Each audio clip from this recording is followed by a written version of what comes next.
Alors bonjour à toutes et à tous. On est très heureux avec Anne de co-animer de façon paritaire cette rencontre dont on vient de se rendre compte qu'on n'était pas si paritaire que ça parce que on a commis cet impair de n'avoir invité que des hommes. Donc je vous prie de nous en excuser. Et pourtant on y fait toujours attention et puis là, il s'est passé un petit bug. On s'en excuse.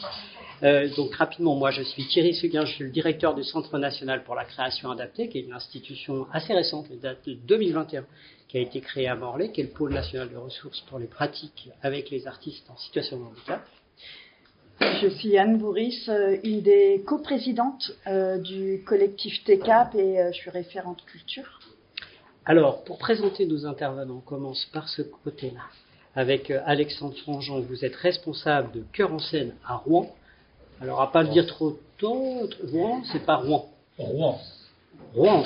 Alexandre. On voit que je suis pas du coin. Et Alexandre Geffroy, maintenant. J'ai changé de nom il y a 2 mois. C'est une blague ou... Non, c'est vrai. Ah bon, très bien. Ouais. Bon, alors, merci Alexandre. Donc, on est... Voilà.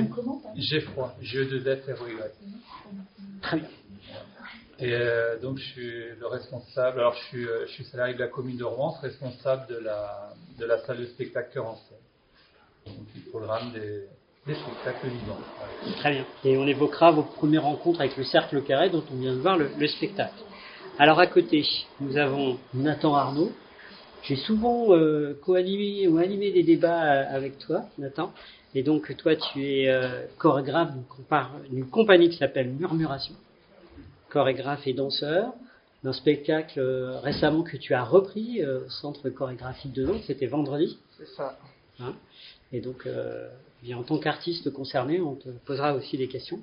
Et puis, j'ai à l'autre bout, donc, Fabrice Evenot, qui est le metteur en scène du spectacle. On vient de voir le travail tout de suite. Tu travailles avec le Cercle Carré depuis combien d'années ? Depuis 2015, je suis avec le Cercle Carré. Et puis voilà, je m'occupe de mise en scène, de la formation des comédiens et puis de l'animation aussi, parce qu'on anime pas mal d'ateliers à droite et à gauche. Et voilà, avec le Cercle Carré. Et Elie Comis. Comis. Ouais. Comis. À l'anglaise. Très bien. Bon, c'est 2 fois que j'ai lu le S à la fin. Bon, Elie Comis. Toi, tu es directeur de Lieu Unique. C'est une scène nationale, mais toutes les scènes nationales sont différentes.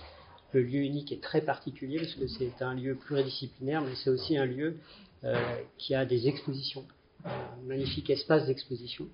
Pourquoi je disais ça, c'est qu'on a pu voir par le passé très belles expositions d'art brut, et il y a une programmation assez fréquente d'artistes singuliers, et donc c'est aussi pour ça qu'on t'a invité évidemment à participer à ce débat. Et c'est le cas d'ailleurs dans l'exposition actuelle. Dans le pli des cartes, je fais ma pub au passage, une œuvre notamment, de Michael Goltz qui développe depuis qu'il a 17 ans une sorte de monde de cartes comme ça à l'infini, d'un monde intérieur qui développe.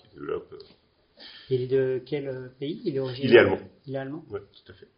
Très bien. Voilà, mais je pourrais en dire plus après. Bon, super. On commence par tes questions. Oui, ma première question, ça sera pour Fabrice Evenot. Qu'est-ce qui diffère en fait dans le travail de création par rapport à une autre compagnie ? En fait, moi, c'est vrai que quand j'ai commencé à travailler avec le Cercle Carré, je n'avais jamais travaillé avec des comédiens, comédiennes en situation de handicap. Et je savais pas trop si je devais adapter mon langage, si je devais changer quelque chose. Et je me suis posé beaucoup de questions avant, en fait. Et puis, le jour J, j'y suis allé un peu comme ça. Et en fait, dans un premier temps, il n'y a aucune différence. Dans un tout premier temps, aucune différence. Moi, j'ai souhaité créer des spectacles avec l'équipe, c'est-à-dire que ne connaissant pas le milieu du handicap, ne connaissant pas les gens avec lesquels j'allais travailler, je ne voulais pas arriver, leur imposer une histoire, leur imposer des personnages. Pour moi, ce qui reste très important, c'est que tout le monde, parmi les comédiens, comédiennes, comprenne ce ce qui se joue dans les scènes dans lesquelles ils se trouvent.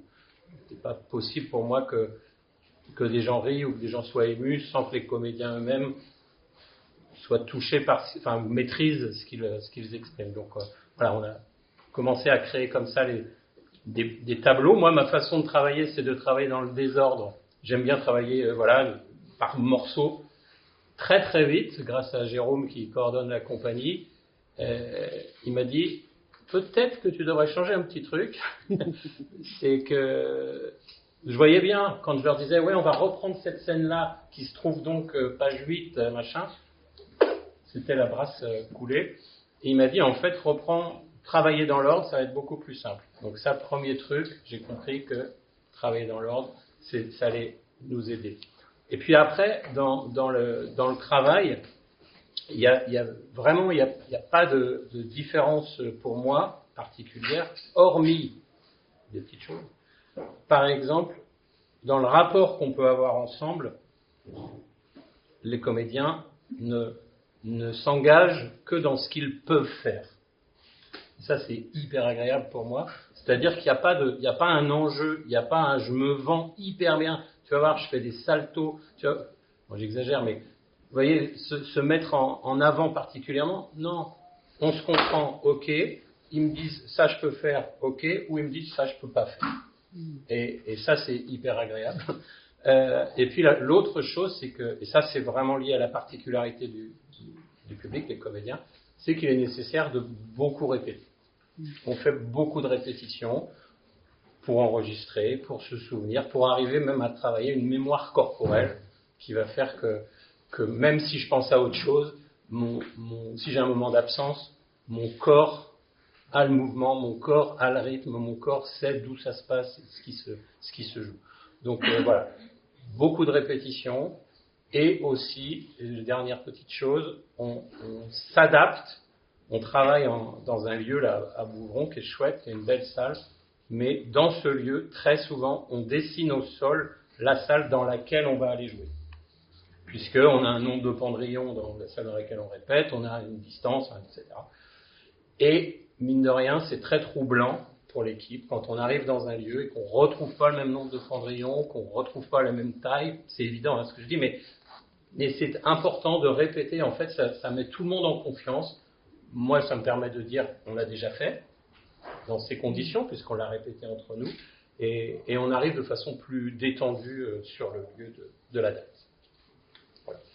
En fait, tu as répondu à toutes mes questions, parce que j'allais te demander s'il y avait des besoins spécifiques, et du coup, s'il y avait différents moyens de compensation, en fait. Mais là, tu viens d'en parler, en fait, de réorganiser, voilà. Fabrice, quand tu évoques le fait d'avoir besoin d'un peu plus de temps, c'est combien ce plus de temps? C'est plus d'1%, plus 30%? Je sais que c'est peut-être pas facile à évaluer, mais...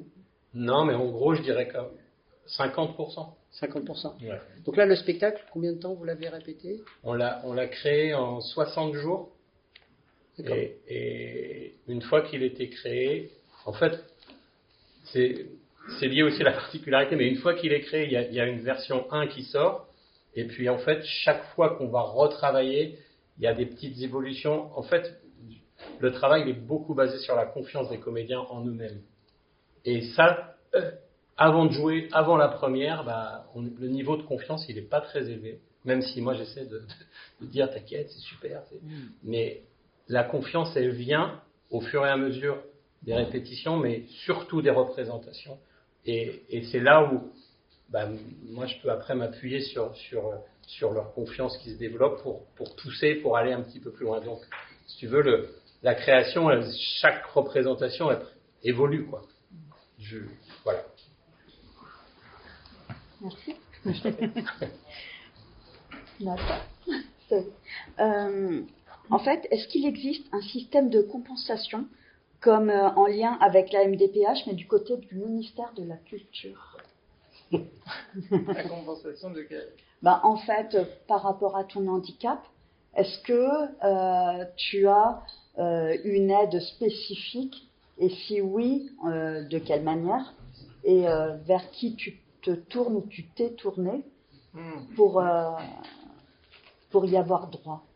Déjà, avant de répondre à cette question, il y a la question de... Enfin, ce qui me vient, c'est la question de l'acceptation, parce que avant d'en arriver là, à la question de Anne, il y a la question pour moi qui a été de se demander qu'est-ce que j'accepte de mon handicap et de quoi j'ai réellement besoin. Parce qu'avant d'imaginer tout un tas d'accompagnants, tout un tas de dispositifs.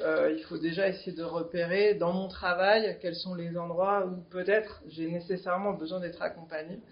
Donc ça a été le travail de l'année 2025 pour tout vous dire, donc c'est quand même quelque chose qui est relativement au travail encore aujourd'hui. Et une fois que les choses ont été repérées en ce qui me concerne, après c'est aller frapper aux bonnes portes. Pour l'instant, le ministère de la Culture, c'est pas exactement la bonne porte. Aujourd'hui, je suis du côté de l'AGFIP sur des dispositifs qui pourront probablement m'aider à financer des personnes qui pourront m'aider en tant que chorégraphe quand je suis au travail avec les interprètes. Donc là, c'est probablement une autre chorégraphe qui va m'accompagner et qui fera probablement mes yeux quand on est en résidence et en écriture. Et puis aussi, il y a toute la question de, sur la partie accompagnement, production, diffusion. À un moment donné, moi, mes yeux ne suffisent plus pour être connecté devant un écran et faire vivre la compagnie. Donc, il y a deux types d'accompagnement et il a fallu qu'à l'intérieur de ça, évidemment, j'aille repérer quelles étaient vraiment mes nécessités pour aller, comme je te dis, repérer les bonnes aides et rencontrer les bonnes personnes. Et du coup, là, sur les deux domaines, ce sera la même personne ou en fait, que ce soit sur tu parlais sur le plateau, mais aussi en dehors du plateau. Là, moi, ce que j'ai repéré, c'est deux besoins vraiment qui sont hyper connectés, mais qui n'ont pas forcément lieu d'être autour d'une même personne. Une personne qui va être une autre artiste, qui s'appelle Capucine Dufour, qui m'accompagne aujourd'hui à la dramaturgie de mes pièces et à la chorégraphie. Donc là, c'est vraiment un travail en amont des résidences, et puis ensuite, évidemment, quand on est en répétition. Et puis ensuite, une autre personne vraiment sur la partie production, administration, rencontre avec les professionnels. Donc, c'est deux profils, je pense, différents. Ça demande des compétences et assez différentes quand même. D'accord. Et en fait, lorsque le handicap est évolutif, est-ce que tu sais déjà si tu vas avoir besoin d'autres compensations ou alors et vers qui tu peux te tourner, ou alors tu penses que l'AGFIP sera toujours un bon interlocuteur? Alors, sincèrement, c'est difficile de répondre à cette D'accord. question, à la fois parce que sur la question du handicap, moi j'apprends en faisant, mais moi je suis né avec une déficience visuelle, une maladie évolutive. Sur la dernière création qui s'appelle Nuit, que j'ai présentée au Centre chorégraphique vendredi dernier, tout au long de la production, en fait, j'ai une grande détérioration visuelle. Et donc ça, évidemment, je n'avais pas anticipé avant de commencer ma création. Mais il se trouve que c'est comme ça que ça s'est passé. Et donc, il a fallu, au fur et à mesure des résidences, d'avancer dans la création, de trouver aussi comment j'allais compenser, comment j'avais besoin nécessairement d'être accompagnée. Donc, j'ai du mal à anticiper, même si je sais que ma maladie va probablement vers une certaine forme de cécité. Les adaptations, elles sont à chaque fois à réinventer et à faire bouger les curseurs pour trouver de nouvelles solutions. Donc aujourd'hui, c'est la porte d'entrée AGFIP. Il y en a d'autres qui sont en train de s'ouvrir aussi. Mais à chaque fois, je pense qu'à l'origine de tout ça, c'est repérer le besoin. Et la question de l'accompagnement artistique, c'est pas si simple parce que on peut avoir besoin des fois d'un regard extérieur. Là, moi, ce qui m'intéresse avec Capucine, c'est en fait être à l'intérieur du processus et rentrer un peu dans mon cerveau, parce qu'il y a des moments où en fait je rencontre une fatigue qui arrive d'un coup. Dans les 5 minutes, je suis plus capable vraiment d'activer le travail. Je reste dans l'espace avec les interprètes, mais je peux plus vraiment réagir parce que j'ai une grande fatigue qui arrive. Et là, vraiment, j'ai nécessairement besoin d'une personne qui connaît suffisamment le travail et qui va prendre le relais sans me remplacer, encore une fois, et sans dire à ma place, mais avec les mots que probablement j'aurais pu utiliser. Et ça se travaille sur le long cours. Il y a un gros travail de confiance. Il faut se raconter beaucoup de choses. Donc, le temps de préparation est plus long que le temps de répétition. Et ça, c'est pas rien. Parce que ça veut dire qu'une fois qu'on a bouclé une production sur la partie répétition, il faut aussi se poser la question de tout ce travail qui va être nécessaire avant. Et ça nécessite probablement des besoins que moi j'ai probablement spécifiques. Et c'est là-dessus que j'essaye d'interpeller les institutions pour être accompagnées. Il y a dans ton travail, je trouve, cette recherche continuelle.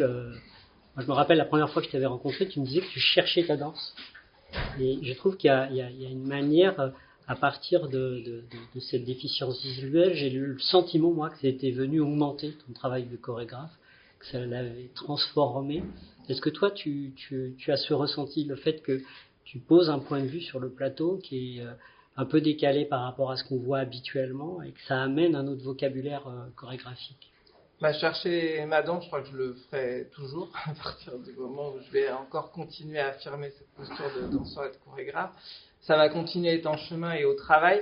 Après, oui, j'ai cette impression quand même que, avec une vue qui se dégrade, avec un rapport avec les interprètes qui est toujours à re-questionner, avec un travail de plateau où je travaille sur des corps soclés, des corps qui sont spatialisés. En fait, ça va dans la direction d'un autre type de perception pour le public. Donc, ça identifie, je pense, de plus en plus mon travail. Mais moi aussi, ça me permet de mieux identifier les interprètes. Parce que ce que je mets en fait, avec quoi je peux m'amuser avec les interprètes pour les rendre bien, enfin, organiser la chorégraphie de manière hyper spatiale. En fait, finalement, c'est au service aussi de ma propre perception, parce que quand je connais l'arborescence et la géographie de mes pièces, en fait, je sais exactement où le danseur va se situer, à quel moment dans la bande son. Donc, en fait, ça m'aide énormément. Donc, j'ai l'impression que c'est une espèce de travail qui est à la fois à mon propre service pour que je puisse les accompagner au mieux, et en même temps au service de la dramaturgie que je suis en train de commencer à défendre. On voit donc que, comme Sébastien, il y a besoin davantage de temps, en fait. Le travail demande beaucoup plus de temps que... Comment ? Fabrice. Oui, mais Sébastien, c'est pas mal. Alors, Sébastien est venu, c'est un ami que j'avais au téléphone il y a pas longtemps. Pardon, Fabrice. Et je me disais, mais il a le même nom que c'est. C'est pas le Tu connais Sébastien ? Fabrice. Oui, comme Fabrice, excuse-moi, mais Sébastien le dira aussi. Il y a un besoin de temps supplémentaire. Et comment est-ce que toi, tu arrives à le discuter avec les structures qui t'accueillent, avec les théâtres qui te reçoivent? Est-ce que tu arrives à rentrer en discussion avec eux en disant, voilà, par mes spécificités, moi, j'ai besoin d'un temps long, donc c'est des coûts. Est-ce que c'est facile à faire? Il y a le temps long du repérage de l'espace qui, pour moi, va être différent si je suis interprète ou si je suis chorégraphe. Mais à chaque fois, ça nécessite en amont, et c'est pas 3 jours avant la représentation, c'est bien avant. Et ça, c'est pas toujours évident de le mettre en place quand on est sur une opportunité dans l'agglomération nantaise. Évidemment, ça se fait. Quand on va jouer ailleurs, c'est plus compliqué, puisque je me suis rendu compte au fil des années que, en fait, le repérage spatial des espaces, ici, par exemple, dans le hall de Francine Bach, je l'ai fait en 2022 parce qu'on a investi le théâtre avec la compagnie. Et en fait, je suis passé vraiment dans tous les petits espaces du hall pour comprendre comment il était fait, parce que mes yeux ne chopent plus les différentes informations. Et maintenant, j'ai plus besoin de le faire. Et ça me sécurise dans mes déplacements, et après, ça me rend beaucoup plus fluide. Ça, je le fais, moi, quand j'arrive sur un plateau, je le fais quand j'arrive dans une salle de répétition. Évidemment, j'aurais envie de le faire plusieurs mois avant d'arriver, et ça nécessite, oui, du temps de repérage, qui n'est pas toujours pris en compte par les lieux, qui n'est pas toujours évident de mettre en place. Le temps supplémentaire de travail, quand moi je suis interprète, pour l'instant, j'ai du mal à le négocier avec les lieux, même s'il est nécessaire. Puisque d'arriver sur le plateau, moi quand je dansais mon solo 2019 sans se cacher, c'est un repérage qui est doublé en fait. C'est pas J à J-1, c'est J-3, puisque le temps en fait d'appréhension du bord de plateau, des différentes aspérités, il va être assez long, et il est à re-questionner à chaque fois d'un espace à un autre. Et ça voilà, ça reste un jeu de négociation, au même endroit qu'on peut négocier un coût de session et puis des conditions d'accueil. À l'intérieur d'une fiche technique de ma compagnie, il y a aussi ces éléments-là qui sont à prendre en compte. Alors, Alexandre, bon, vous, c'est le nom que j'ai écorché. Tout à l'heure, c'est le prénom. J'aurais écorché tous les prénoms et les noms de tout le monde. Je vous prie de m'en excuser. Justement, quand on est responsable d'une structure culturelle et qu'on voit des projets comme cela, comment ça se passe quand on se dit, tiens, on va les programmer ou les accompagner? Est-ce qu'on réfléchit justement à trouver des petites adaptations qui feront que cet accueil, ou pour vous c'est un accueil qui ressemble aux autres, chaque accueil dans une programmation est peut-être unique? Alors mon expérience en la matière, puis je me fais le porte-parole, alors je suis de la salle Cœur en Scène, mais aussi du réseau des programmateurs du Pays de Ré, animé par le collectif Spectacle en Ré, parce qu'on a accueilli Baraque dans ce cadre-là. Mon expérience, elle est assez limitée, parce qu'on n'a pas accueilli beaucoup de projets tels que celui-ci. Mais dès l'instant parce qu'en fait, la rencontre avec le Cercle Carré s'est faite au plateau, sur un projet artistique, et la question, elle ne se pose pas immédiatement, on regarde déjà une œuvre, voilà. Et puis, on n'est pas à se poser toutes ces questions. Et dès que l'intérêt se manifeste, eh ben, on contacte la compagnie, puis après on échange, et parce que le travail se fait en amont. On ne découvre pas l'accueil de la compagnie quelques jours avant. Et du coup, ben, la préparation se fait longtemps à l'avance, et puis voilà. Et dès l'instant que, en fait, ça rentre dans les critères d'une fiche technique, avec toutes les conditions d'accueil matérielles et puis autrement aussi d'accompagnement.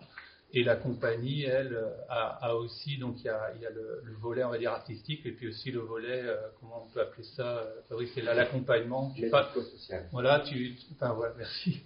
Et puis on parlait de Jérôme aussi, et puis de toute l'équipe, j'ai pas tout le monde, j'ai aperçu Valentin aussi, du Cercle Carré, donc il y a aussi toute cette équipe qui suit les artistes, et donc voilà, c'est pas... La question ne se pose pas tout de suite, en tout cas. C'est vraiment déjà la rencontre avec un projet artistique, et puis après, bon, les comédiens eux-mêmes, enfin, leur spécificité, voilà, c'est pas... Ça n'a pas été une inquiétude, Là, cet accueil, j'ai bien compris, se faisait dans ce réseau, qui est à l'échelle de ce territoire. Donc ça veut dire que vous avez été plusieurs lieux à l'accueillir. Absolument. Et ça s'est passé aussi simplement, aussi facilement dans l'ensemble de ce réseau? La rencontre, moi personnellement, j'ai rencontré le Cercle Carré au lieu unique, justement, dans le cadre d'une sortie de résidence, d'un atelier. J'ai plus le contexte exact, mais j'ai rencontré comme ça, par curiosité, hein, tout simplement. On est invité, et puis voilà, on va découvrir une équipe, un projet. Et puis, on garde ça dans un coin de la tête, comme beaucoup de choses, j'ai envie de dire. Et puis, en travaillant avec le collectif quelques années après, donc l'association Spectacle en Ré anime un réseau de programmateurs sur un territoire. On se réunit 3-4 fois l'an, et puis on travaille à des projets communs, on partage nos programmations. On travaille aussi à des projets communs. Et on a initié un travail autour de l'inclusion, d'abord du public en situation de handicap. Et puis après, on déroule comme ça une bobine, un fil, et puis on dit, voilà, est-ce qu'on a eu écho, est-ce qu'on aimerait programmer aussi des artistes en situation de handicap? Et c'est à ce moment-là qu'on dit, moi je me souviens, j'ai croisé tel projet, telle équipe. Et puis aussi, on est sollicité par l'équipe elle-même. Il y a un démarchage, il y a des messages. Voilà, on travaille à un projet, et il y a un moment où les volontés se croisent comme ça entre le désir de développer un projet artistique et puis celui de donner à voir. Et puis, en se concertant avec les collègues, on a commencé à monter tout ça, mais c'était vraiment avec le Cercle Carré. D'abord un besoin de coproduction, un besoin d'accueil en résidence, de diffusion, et tout ça s'est fait relativement rapidement à l'échelle de notre territoire, avec des accueils en résidence, l'assurance d'au moins 4 diffusions sur 4 salles, et puis également aussi profitant de la présence de la compagnie et des artistes avec le metteur en scène, l'équipe médico-sociale. Donc de profiter de la présence de toute cette équipe, en fait, parce que voilà, c'est une grande et belle équipe. Et ben, c'est dire, on va aussi organiser des ateliers de théâtre, de pratiques partagées avec des comédiennes, des comédiens amateurs du territoire. Et donc, il y a eu des petits ateliers comme ça, du travail en commun avec une petite restitution. Et ces ateliers étaient avec les interprètes du Cercle Carré? Absolument, oui. C'était en parallèle, on va dire, du spectacle. Hein. Ça n'était pas lié au spectacle, mais c'était simplement créer une rencontre comme ça entre le public, alors public pratiquant amateur, et puis aussi les professionnels et les comédiens amateurs du Cercle Carré. Voilà. Bon, sachez qu'avec le ministère de la Culture, on va bientôt éditer une échelle d'accessibilité pour les théâtres, avec plusieurs chapitres, plusieurs degrés, etc. Je vous invite à vous auto-évaluer. Avec le parcours que vous venez de faire, là, vous seriez haut dans cette échelle, parce qu'en fait, c'est pas fréquent d'avoir des lieux qui se soient à la fois interrogés sur l'accessibilité des publics, qui ensuite ont été repérés dans leur programmation des spectacles qui impliquaient sur le plateau les personnes concernées, qui ont été plus loin dans le projet d'éducation artistique, qu'on coproduit. Félicitations. Ça semble assez naturel en fait.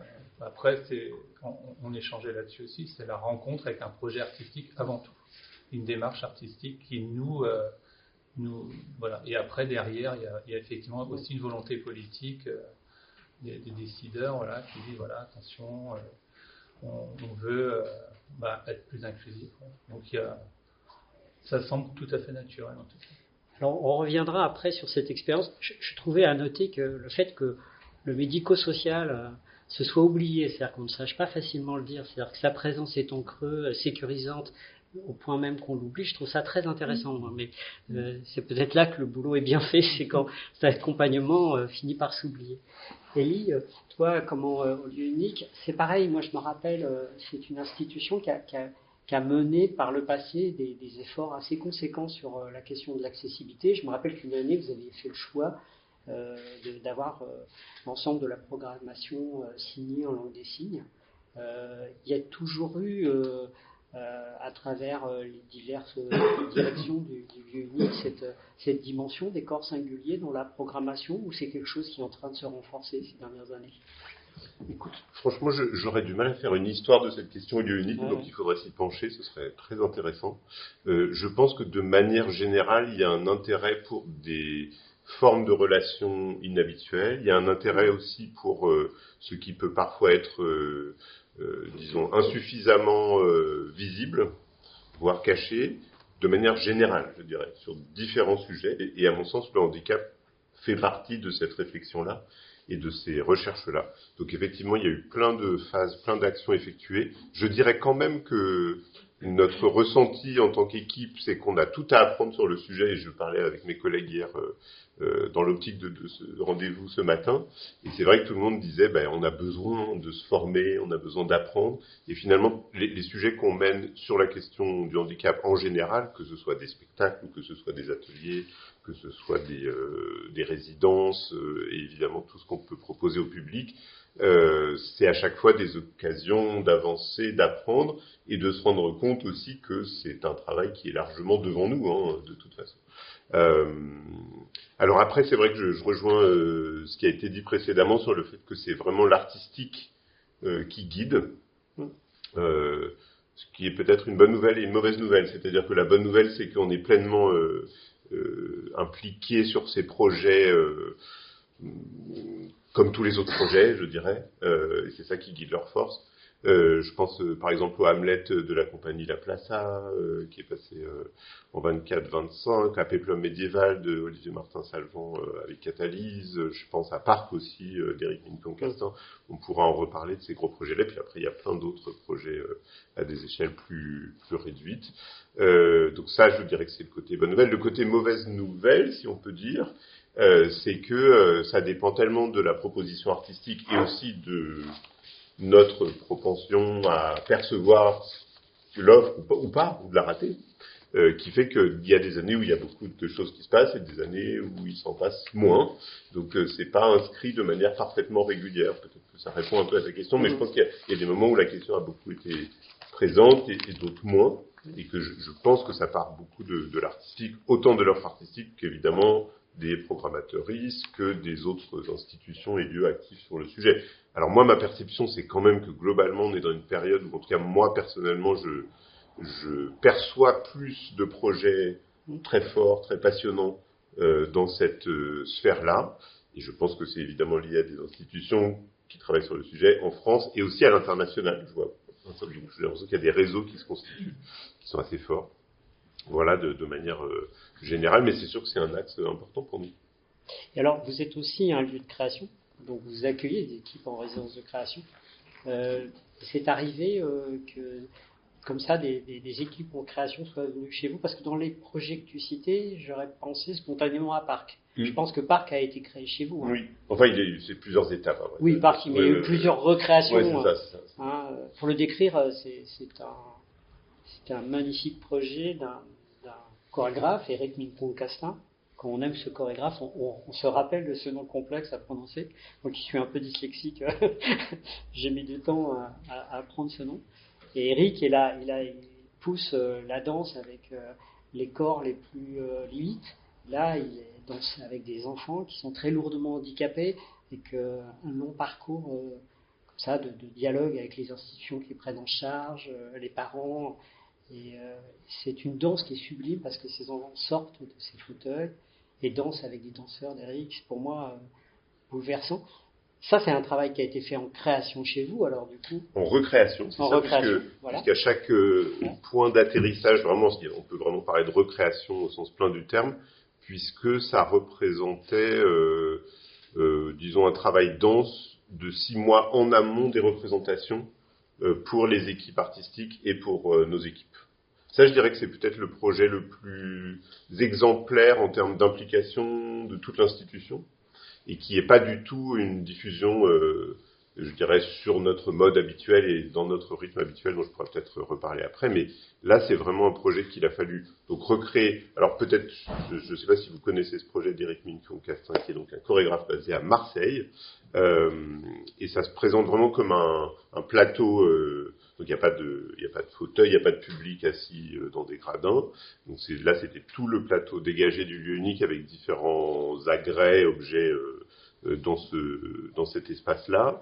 Et c'était un travail avec un groupe d'enfants polyhandicapés, avec 2 centres nantais, certains étant présents physiquement sur le plateau pendant leur présentation et d'autres étant présents à distance via des robots de téléprésence.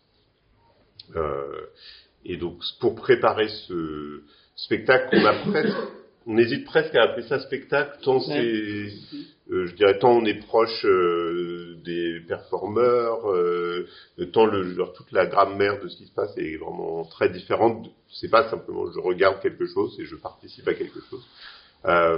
Et donc, ça a été précédé d'ateliers assez nombreux. Je dirais probablement une bonne dizaine d'ateliers avant les représentations, qui associaient les enfants, qui associaient le personnel de ces établissements qui accueillent ces enfants, et les parents. Ça, c'était aussi très très important, parce que la présence des parents était proche tout au long de ce projet. Et puis le jour des représentations elles-mêmes, même idem finalement. Alors ce que ça veut dire aussi, pour parler un peu coulisses, c'est que ce sont des projets qui demandent un engagement fort, dans la mesure où c'est d'abord le temps de participation. Alors là, c'est vraiment l'équipe des relations publiques qui est concernée au premier chef, également l'équipe technique. Donc ça veut dire qu'on va préserver du temps de ces équipes spécifiques sur ce projet, évidemment, de manière assez importante. Et donc c'est évidemment aussi un engagement, parce qu'on sait qu'en termes de jauge, on va être sur des jauges assez basses, par exemple. Donc ça veut dire, alors nous, je vais pas vous faire toute la cuisine, mais à la fin, il faut qu'on atterrisse sur un chiffre minimal de jauge de nombre de spectateurs à la fin de la saison. Et donc là, évidemment, c'est des engagements forts, puisque ce sont en gros des projets qui coûtent plus cher, financièrement, en termes de ressources humaines, en termes de ressources spatiales, en termes de ressources techniques. Voilà, donc c'est des choix qu'il faut faire.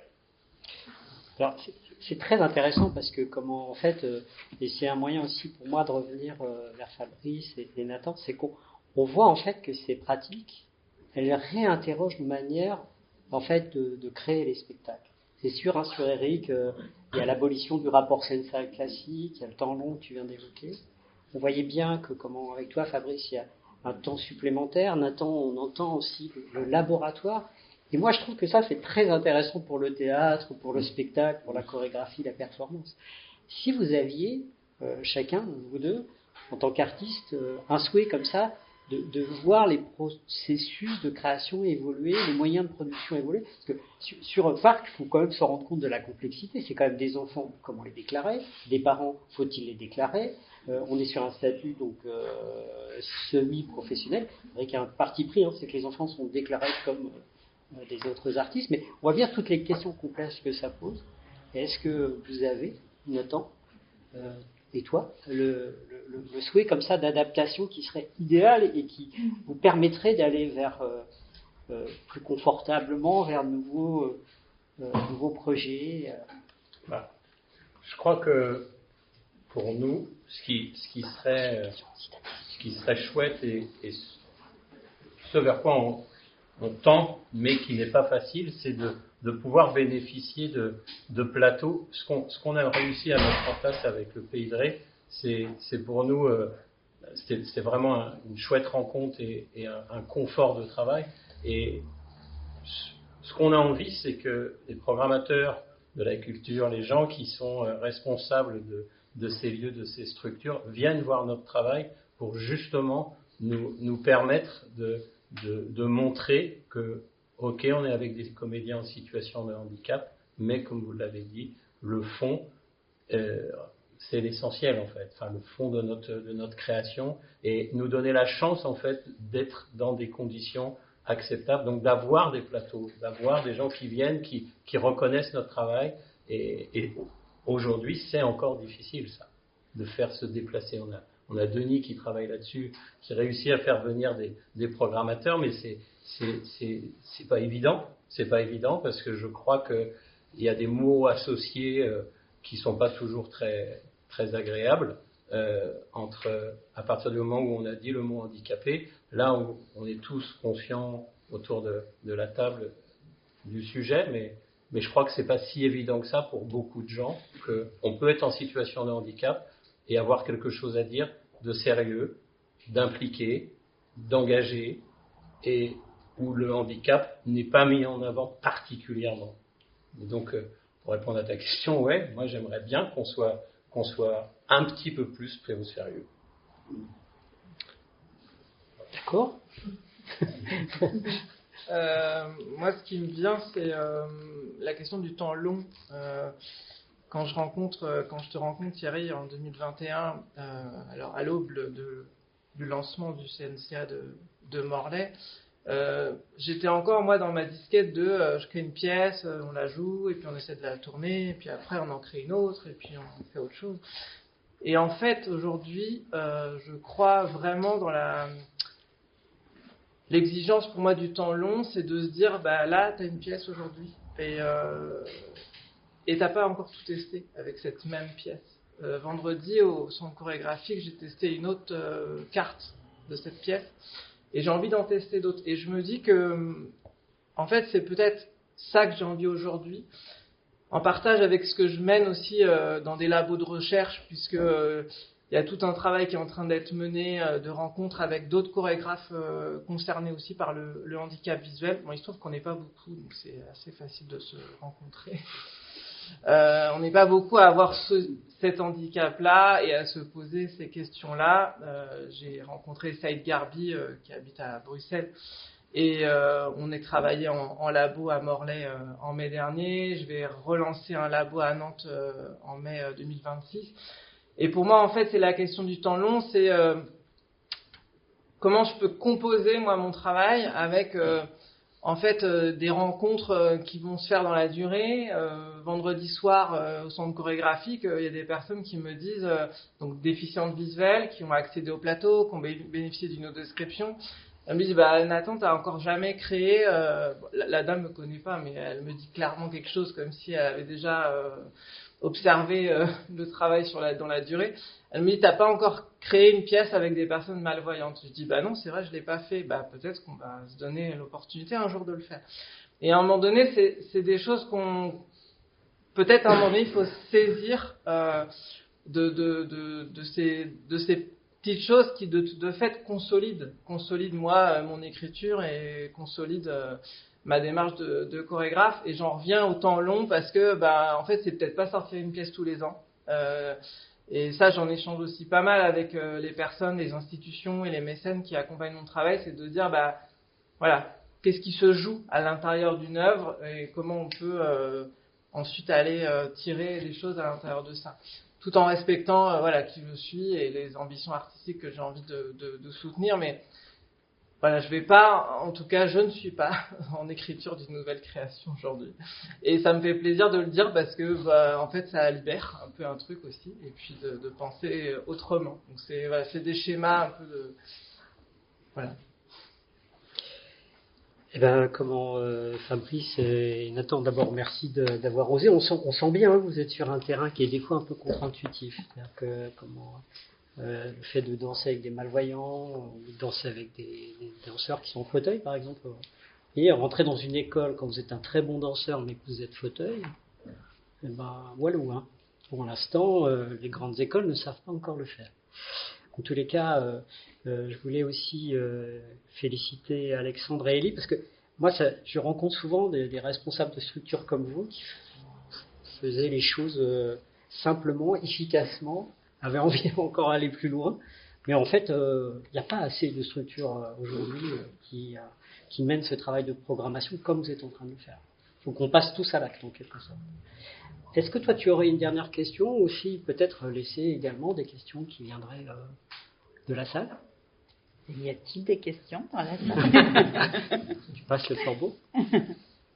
Ouais, moi, j'aurais une remarque simplement, c'est qu'en vous écoutant, je me dis, mais vous parlez beaucoup des conditions de travail, hein, c'est une réalité de toute façon pour tout le professionnel quel qu'il soit, en réalité, hein, d'autant plus dans le contexte actuel.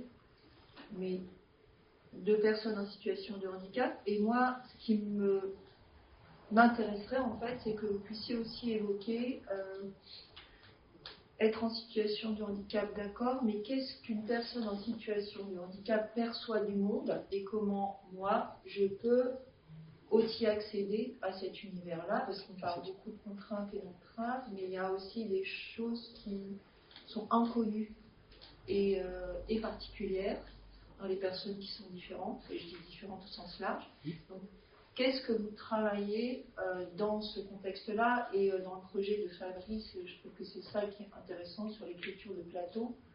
En fait, dans l'écriture de plateau avec les différents comédiens et comédiennes que vous avez travaillé, au-delà du fait qu'il faut peut-être travailler un peu autrement, les conditions de travail, elles sont adaptées, d'accord, mais qu'est-ce qui ressort aussi de la matière, de la vision du monde, d'une perception du monde qui n'est pas la mienne, mais comme ça peut l'être avec des personnes qui ont des cultures différentes. Hein. Je veux dire, c'est juste la différence, quoi. Donc là, je parle vraiment de l'univers, en fait, qui m'est inconnu.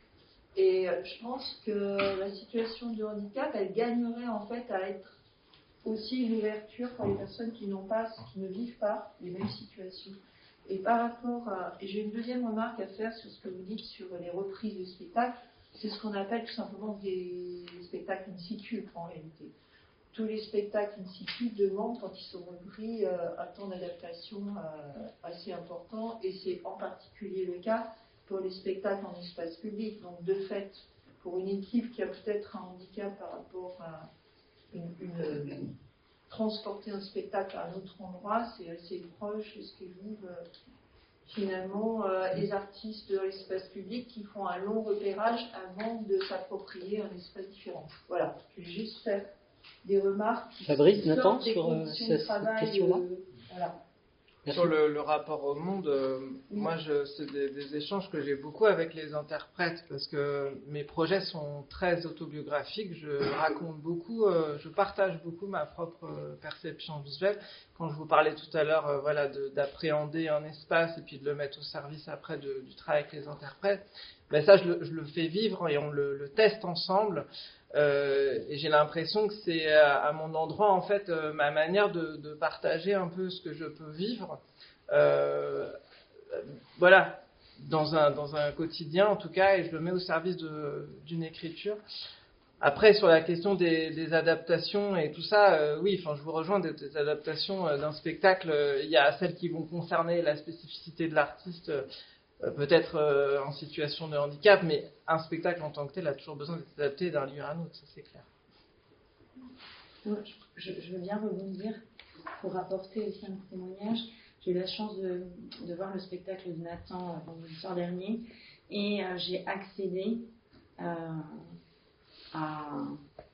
sans doute par sa spécificité à un monde qui m'était complètement inconnu. Voilà, je ne pourrais pas décrire, je ne pourrais pas en dire tellement plus, mais moi, il m'a ouvert une porte vers lui, clairement, et vers ce qu'il traverse. Nous, on a créé des spectacles qui, par rapport à ce que vous venez de dire, on a créé des spectacles qui parlaient du handicap, clairement. On s'est dit quand même, nous, on est avec une équipe de comédiens en situation de handicap, c'est quand même dommage de ne pas se sentir à l'aise pour parler du handicap. Donc on a créé des spectacles qui parlent de ça. Donc bon, ça donne notre regard, je dis le nôtre, à tous, sur deux pièces courtes, une qui s'appelle 6%, une qui s'appelle Et moi. Mais sur Baraque, en fait, le point de départ de cette nouvelle création vient de l'équipe.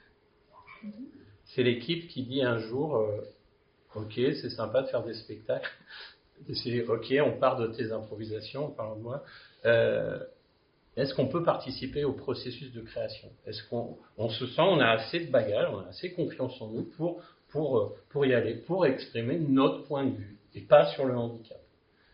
Ça, c'est le départ de Baraque.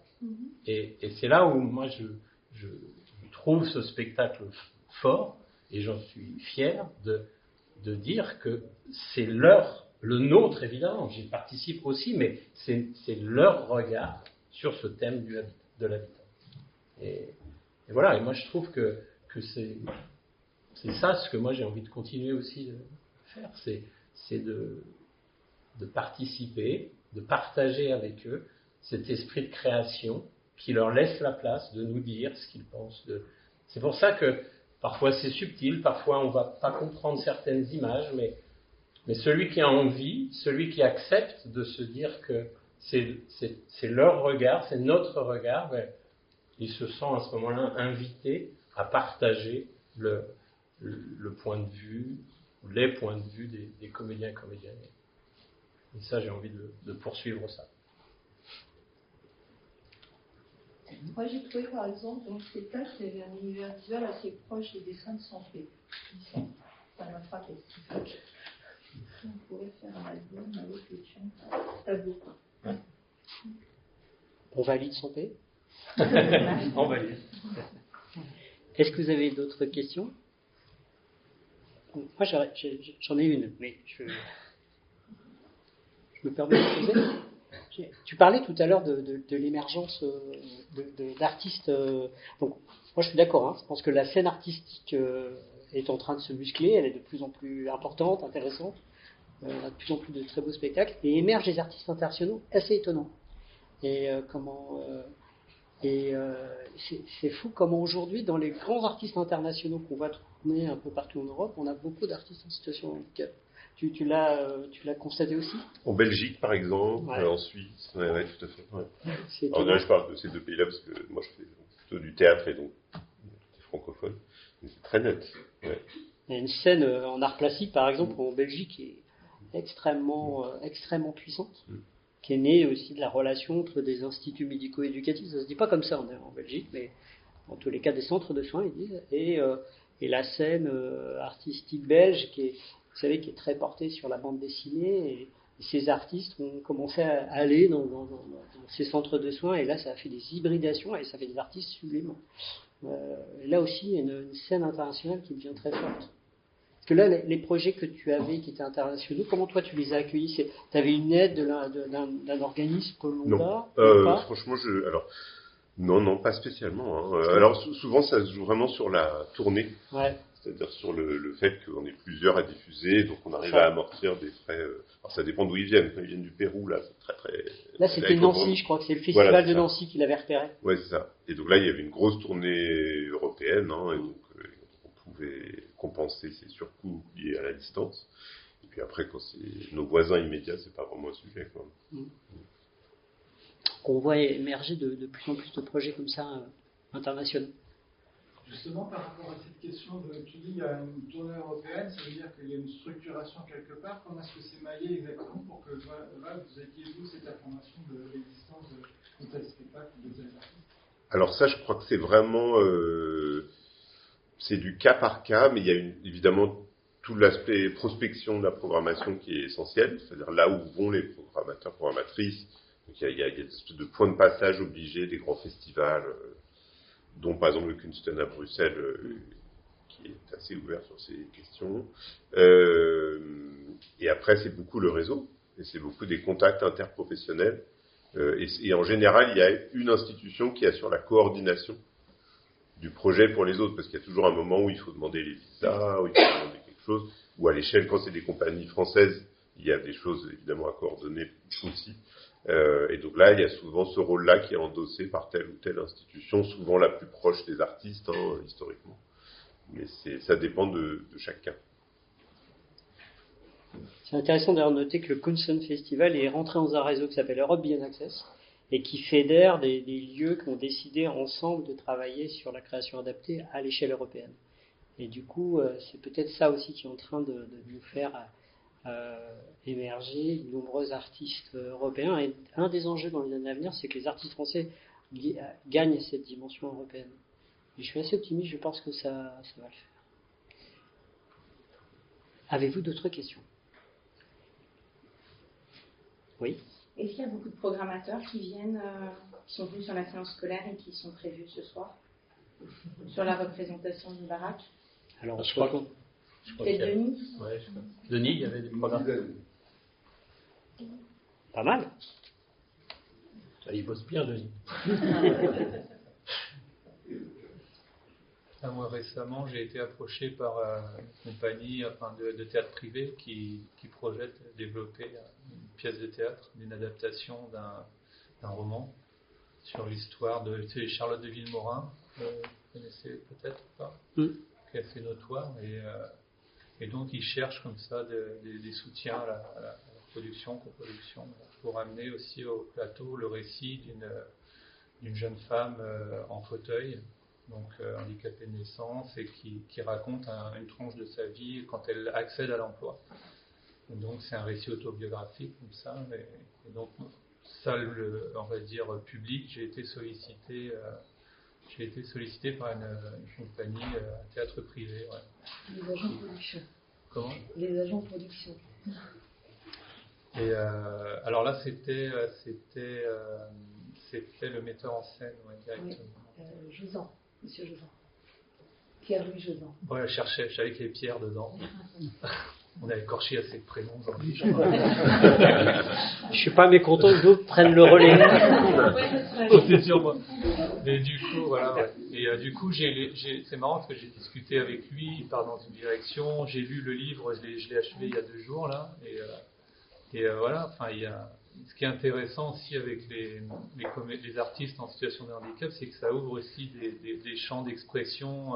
C'est ça aussi, c'est la liberté de la création, c'est que on parlait d'académisme avec la difficulté d'intégrer des cours de danse, mais après, voilà, il y a des champs aussi à explorer, et on est très ouvert à ça aussi, très curieux de voir ce que peuvent exprimer les artistes, tant physiquement que c'est l'évolution du cercle carré aussi, où on démarre sur du théâtre de mime. Et puis moi, j'ai été très touché, où on avait eu ce premier rendez-vous autour de Baraque à Machecou, où Stéphane a déclamé son texte qu'il avait rédigé. Et de passer aussi par la parole, et puis d'amener aussi, de dépasser un peu ce qu'ils avaient l'habitude de faire, et puis d'aller encore plus loin dans l'expression artistique. Et ça, c'était... et voilà, on est très curieux de ça, de voir comment tout ce champ qui a exploré encore, finalement. On dit, voilà, les artistes en situation de handicap, on les attend ils disent, on vit, on aspire à une vie normale comme les personnes valides, et puis en même temps on les attend pas forcément là, alors qu'eux ils disent si, regardez, la vie c'est ça pour nous, et puis et en même temps voilà, cette vision du monde pour laquelle on est très curieux, et on a un certain appétit aussi de partager. Oui, là, pour le coup, c'est une pièce qui peut vraiment partager le point de vue de la personne qui est en situation de handicap, vraiment son quotidien. Absolument, ouais. Une jeune femme qui cherche un premier emploi. Ouais, avec la cruauté de notre monde finalement, et puis en même temps de voir cette énergie, c'est très inspirant, et c'est ça aussi qui doit être véhiculé pour le public. C'est assez enthousiasmant en tout cas. Ce qui est incontestable, c'est qu'on voit bien qu'on est témoin d'un changement d'époque, avec des sacrés ratés, parce que vous avez vu comme moi la magnifique séance d'ouverture des Jeux paralympiques de Paris, avec ce moment sublime où le qui-l'œuvre s'extrait de cette chorégraphie avec des danseurs valides et des danseurs fauteuils. Mais si on fait un arrêt sur image et qu'on se demande qui est français, alors évidemment Lucky Love est belge, mais les autres interprètes ne le sont pas. Et pendant toute la cérémonie d'ouverture des Jeux, chaque fois qu'on a eu des interprètes en situation de handicap, eh bien, c'était des artistes étrangers. Et c'est comme si vous êtes en train d'inaugurer les Jeux paralympiques de Paris et que vous oubliez la délégation paralympique française. Et il y a eu beaucoup d'échanges et des discussions. D'ailleurs, ça a donné des groupes de travail au ministère. On s'est dit, mais qu'est-ce qui s'est passé ? Et moi, la réponse que j'ai donnée à la ministre, c'était de dire, mais on n'a pas les dispositifs institutionnels au pluriel qui permettent à un artiste de pouvoir inscrire dans la durée sa pratique. Dedans, il y a effectivement le fait que la profession soit sensible, et on voit qu'elle est en train de bouger par ton témoignage, par vos témoignages, ça bouge. Mais il y a aussi l'accès à l'école, l'accès à l'intermittence. C'est toi qui nous a beaucoup interpellés sur l'intermittence adaptée, et peut-être en train d'advenir. Il y a des nouvelles négociations qui sont en train de s'ouvrir sur les annexes 8 et 10. Alors on peut être inquiet parce qu'il ne faudrait pas que ce soit à la baisse, évidemment, dans le contexte. En revanche, ça permettrait de glisser cette notion d'intermittence adaptée, c'est-à-dire un peu moins de 507 heures pour des artistes qui auraient eu une blessure ou qui auraient un handicap reconnu, suivant le handicap, qui ferait moins d'heures. Et ça, c'était des échanges qui... Voilà. Donc le contexte est en train de changer quand même. Mais bon, ce n'est pas assez rapide, on est d'accord. C'est le temps long. Oui. Mais des fois, on voudrait qu'il soit accéléré. Le temps long pour la répétition est rapide pour les prises de conscience sociétales. Ouais, je crois qu'il y a aussi cette habitude très française de cloisonner, en fait. Donc, en fait, le handicap, il est géré par le médico-social. La culture, c'est autre chose. Et donc, c'est faire les croisements qui est très complexe dans notre société. Donc, vous parlez d'intermittence adaptée, il y a déjà l'emploi adapté, pourquoi pas l'intermittence? C'est parce que l'intermittence, c'est un régime particulier dans le régime de France Travail. Donc, on est quand même dans un pays où voilà, il y a une forme de verticalité qui cloisonne. Donc, c'est vraiment le fonctionnement structurel de nos institutions. On va devoir conclure. En conclusion, Anne, peut-être vous pourrez présenter Isabelle et Tessie qui sont... Voilà, en fait, on va laisser la parole à deux personnes, Isabelle Mandin et Tessie Lopez, qui sont réalisatrices et qui travaillent dans la boîte de production des films Hector Nestor et qui réalisent un film documentaire sur le cercle carré. Je vais vous laisser présenter votre projet. Oui, bonjour, on fait un peu la petite annonce là. Donc, moi je me présente, c'est Tessie Lopez, Isabelle Mandin, donc toutes les deux. On est co-réalisatrices du documentaire. On a fait un film qui s'appelle Croquant sur la place des femmes agricultrices dans le monde rural. Et là, on est reparti depuis 3 ans, tous les deux, à travailler sur un documentaire qui parle de la compagnie Le Cercle Carré, dont le personnage principal est le Cercle Carré, qui s'intitule Les Murs Invisibles. Et en fait, on a rencontré la compagnie il y a plusieurs années parce qu'ils nous avaient invités sur des courts-métrages. Et on s'était dit, en voyant leur manière de travailler, cette horizontalité, ce jeu, cette liberté, on s'est dit, on peut faire quelque chose à partir de ce qu'on a vu. Et donc, c'est pour ça que nous aussi, on travaille sur le temps long. Parce que le temps long, c'est le temps de la rencontre, c'est le temps de la confiance. C'est le temps aussi pour nous déplacer entre l'idée de départ qu'on peut avoir sur un film et puis ce qui est la réalité de chacune et de chacun, et comment on va continuer à écrire avec les personnes qu'on filme l'histoire du film.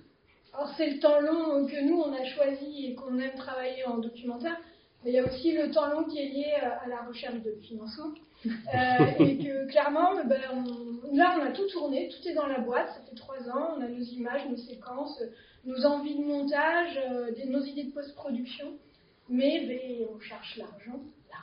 Mais où est l'argent? Et du coup, c'est ça aussi qui fait qu'on traîne à pouvoir le terminer, ce film, parce qu'on a besoin d'encore de l'argent. Et on a lancé une campagne de crowdfunding sur quoi? Voilà. Et en fait, nous, on croit très fort que les films nous permettent en fait une expérience d'empathie. qui permettent à des personnes de rentrer à un endroit où on n'a pas l'occasion d'aller le reste du temps, c'est-à-dire d'arriver dans les coulisses, dans la fabrique en fait des spectacles et aussi dans le ressenti et de tout ce que traversent les personnes. Et à chaque fois qu'on a filmé les comédiennes et les comédiens du Cercle Carré et toute l'équipe, on a été, nous, en tant qu'artistes, complètement bousculés par leur approche de la création, par leur regard sur la manière de le faire, sur la production aussi, sur l'accueil, sur le regard des spectateurs, parce que beaucoup de fois, ils ont entendu « le public n'est pas prêt ». Mais en fait, le public n'est pas prêt si on n'accompagne pas non plus à aller voir des spectacles. Et nous, c'est un peu l'ambition qu'on a à travers de ce film, c'est de montrer en fait qui ils et elles sont, comment ils créent, et de donner peut-être aussi plein d'envies de vocation à des personnes en situation de handicap derrière. Parce que l'association Les Films Nestor en fait fait un gros travail derrière de diffusion des films. Par exemple sur Croquante, ça a été plus de 250 projections, beaucoup en ruralité à échelle nationale. Et là, avec ce film-là, Les Murs Invisibles, l'idée aussi, c'est d'aller le montrer, ce film, de le diffuser, de l'accompagner à échelle nationale aussi. Mais bon, voilà. On en est là. On va faire une petite annonce. Donc, sur quelle plateforme vous avez dit? ProArti, P-R-O-A-R-T-I. Très bien. Et ce qui est super pour plein de gens, c'est que c'est défiscalisable. Donc on réalise aussi un bon placement. Ça peut être l'objet d'un autre documentaire. On reviendra peut-être du coup. Bon, bah c'est noté. Merci beaucoup. Si vous allez sur la plateforme, vous aurez le descriptif du film, l'approche, où on en est. Enfin voilà. On va pas vous prendre trop de temps. C'est fait. Merci beaucoup.